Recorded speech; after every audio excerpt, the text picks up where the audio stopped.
আসসালামু আলাইকুম, welcome to রুকসানাস kitchen. বাজার থেকে তো আমরা সবসময় দই কিনে খাই, কিন্তু কখনোই বাড়িতে নিজে হাতে দই পেতে আমরা খাই না। যদি একবার বাড়িতে নিজে হাতে দই পেতে খান, তাহলে বাজার থেকে কেনা দই আপনার মুখেই লাগবে না। এটা আমি আপনার সাথে চ্যালেঞ্জ করতে পারি। আপনারা অতি সহজে বুঝতে পেরেছেন আজকে আমাদের রেসিপি হলো দই রেসিপি। তো চলুন শুরু করা যাক পারফেক্ট দই রেসিপি। আমি এখানে 1 লিটার পরিমাণ দুধ নিয়ে নিয়েছি এবং এটাকে খুব ভালোভাবে ফুটিয়ে নেব। এই দুধটাকে যদি আপনি খুব ভালোভাবে ফুটাতে পারেন এবং এই ছোট্ট ছোট্ট টিপস আর প্রসেসগুলোকে আপনি ফলো করতে পারেন, তাহলে অবশ্যই দুধটা ইজিলি বাড়িতেই আপনি বসাতে পারবেন। আমার আব্বু বা অনেকেই বলে থাকে যে সবার হাতে নাকি দই বসে না। অ্যাকচুয়ালি ব্যাপারটা তা নয়, দই সবাই এই প্রসেসটা ঠিকভাবে করতে পারে না। তো আজকে আমি সঠিক প্রসেসটাই বলছি। এই ছোট ছোট প্রসেসগুলোকে তোমরা অবশ্যই ফলো করো, দই তো একেবারে 100%ই বসবে। দুধটাকে আমি খুব ভালোভাবে ফুটিয়ে নিচ্ছি, তোমরা লক্ষ্য করো অবশ্যই। খুব ভালোভাবে আমি দুধটাকে ফুটিয়ে নিয়েছি। দুধটা ফুটিয়ে নেওয়ার পরে এখানে আমাদের দিয়ে দিতে হবে চিনি। আমি এই ছোটো ডাব্বুটা, এটাকে দেখে আপনারা নিশ্চয়ই বুঝতে পেরে যাবেন, এটা 3 ডাব্বু চিনি আমি এখানে দিয়ে দেব। 1-2 করে 3 ডাব্বু চিনি আমি এখানে দিচ্ছি 1 লিটার দুধে। যদি আপনারা এটা আরও হাফ নেন, তাহলে 1 চামচ আর একটা চামচের একটু বেশি নেবেন। এভাবে নিজেরা নিশ্চয়ই, আপনারা তো নিশ্চয়ই রান্নাবান্না করেন, তো এটা তো বুঝেই যাবেন যে কতটা দরকার। চিনিটা দেওয়ার পরে চিনিটা গলে গিয়ে এটা একটু পানি হয়ে যাবে এবং দুধটা একটু বেড়ে যাবে। এটাকেও ভালোভাবে ফুটিয়ে ফুটিয়ে ফুটিয়ে ফুটিয়ে ওই পানিটা একদম পুরো মরে দুধটা একেবারে গাঢ় হয়ে যাবে আর দুধের কালারটা একবারে চেঞ্জ হয়ে যাবে। তারপরেও অনেকে বুঝতে পারবে না যে দুধটা কিভাবে রেডি হয়ে গেছে, কিভাবে হয়নি। আমি বলছি, ধরে নিন জাল দেওয়ার পরে দুধটা একটু কমে যাবে এবং তারপর যখন চিনি দেবেন তখন দেখবেন চিনি দেওয়ার পরে দুধটা একটু বেড়ে যায়। তো যখন ভালোভাবে এটা রেডি হয়ে যাবে না, তখন এটার কালারটাও একটু চেঞ্জ হবে। আর হাঁড়ির মাপটা ভালোভাবে, হাঁড়িটার চারিদিকে আপনারা যখন লক্ষ্য করবেন, দেখবেন দুধটা অনেকটাই কমে এসেছে। অনেকটা বলতে সামান্য একটু পরিমাণ কমে এসেছে আর দুধটা একবার গাঢ় হয়ে গেছে, তখন বুঝবেন দুধটা হয়ে গিয়েছে।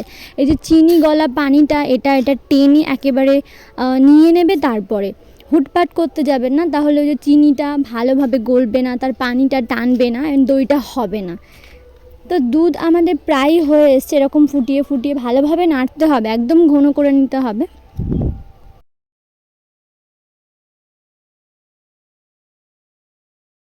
যদিও প্রথমবারে আপনাদের না হয়, দ্বিতীয়বার করলে অবশ্যই হবে, কারণ প্রথমবারে অনেকে অনেক রকম মিস্টেক বা ভুল রয়েই যায়। আমিও যখন প্রথমবার করেছিলাম তখন এরকমটা হয়েছিল, দইটা বসেনি।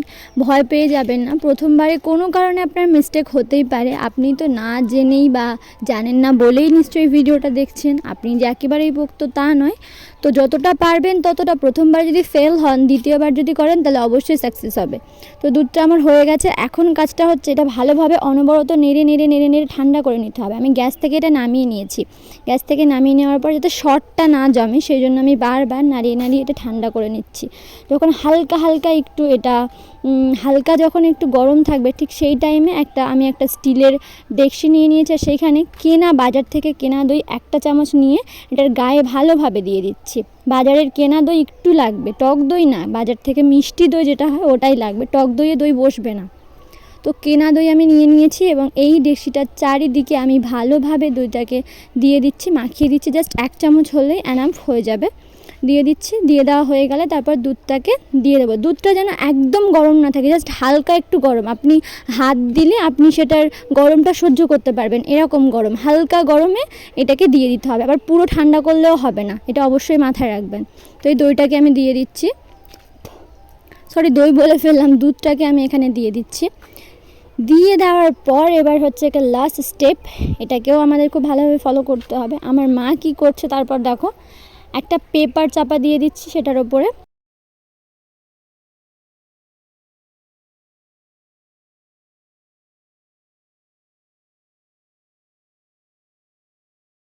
তারপর তার উপরে দিয়ে দিচ্ছি একটা কাঁথা, 2 পার্ট করে একটা কাঁথা দিয়ে দিচ্ছি। কাঁথা যদি না থাকে কোনো সমস্যা নেই। তারপর তার উপরে একটা বালিশ তো অবশ্যই সবাই যেন ঘুমানোর বালিশ, ওই বালিশ একটা দিয়ে দাও। আর তারপর ওয়েট করো 12 থেকে 13 ঘন্টা। ব্যাস, আমি রাত্রেবেলা বসিয়েছিলাম, পরের দিন সকাল দুপুরবেলা হয়ে গেছে। একদমই রেডি। কতটা সুন্দর লাগছে দেখুন, আর শর্টটা কতটা সুন্দর বসেছে, খেতেও খুব সুন্দর হবে। একবার যদি বাড়িতে আপনি বানিয়ে খান, দোকানের দিকে আর আপনার মনই যাবে না। মানে আমার মায়ের হাতে যখন আমি ফার্স্ট এই দইটা খেয়েছি, বা যে কেউ খেয়েছে, আর সে দ্বিতীয়বার খেতেও চায়, অ্যান্ড দোকানের দই তার আর মুখেই লাগে না। একবার অবশ্যই হলেও আপনারা বাড়িতে ট্রাই করবেন। একবার ফেল হতেই পারে, দ্বিতীয়বার সাকসেস তো হবেন। প্রথমবার আমিও ফেল হয়ে গেছিলাম, কেননা আমার দইটাও প্রথমবার বসেনি। তারপর থেকে পারফেক্ট দই বসাতে পারি। প্রথমবারে মিস্টেকগুলোও ধরতে পেরে গিয়েছিলাম যে কী ভুল হয়েছিল। তো ভিডিওটা যদি ভালো লেগে থাকে চ্যানেলটিকে সাবস্ক্রাইব করবে, পাশে থাকা বেল বাটনটিকে অন করে দেবে আমার ভিডিওগুলো সবার আগে পাওয়ার জন্য, আর কমেন্ট